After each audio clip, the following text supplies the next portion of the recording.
Obwakabaka bwa Buganda bulaze okusiima eri ekitongole ekivunaanyizibwa ku kusikiriza bamusiga nsimbi ekya Uganda Investment Authority okukkiriza okusaba kwayo okuteeka omukono ku ndagaano y'okutumbula emirimu gy'abamusiga nsimbi mu Buganda. Buganda ng'eyita mu kitongole kyayo ekivunaanyizibwa ku by'okusiga ensimbi n'emirimu egikolebwa ekya Buganda Investment and Commercial Undertakings Limited baatwala okusaba mu Uganda Investment Authority wabeewo enkolagana ey'ebyobusuubuzi okusobola okutumbula ebyenfuna bya Buganda.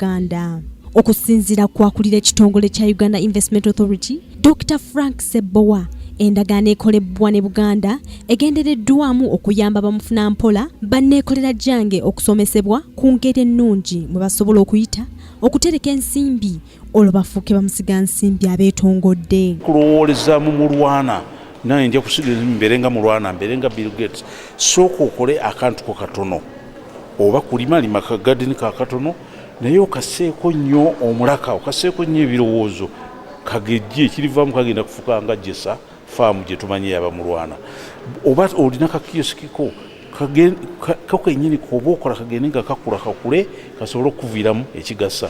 Ye Kamalabyonna wa Buganda Charles Peter Mayiga ategeezezza ng'enkolagana eno bwegenda okutondawo emirimu n'okwongera ebyenfuna by'eggwanga olw'ensonga nti Buganda emanyiddwa mu ggwanga ng'ekitundu ekirimu obutale bw'ebintu eby'enjawulo. Obusizi bw'ensimbi butondawo emirimu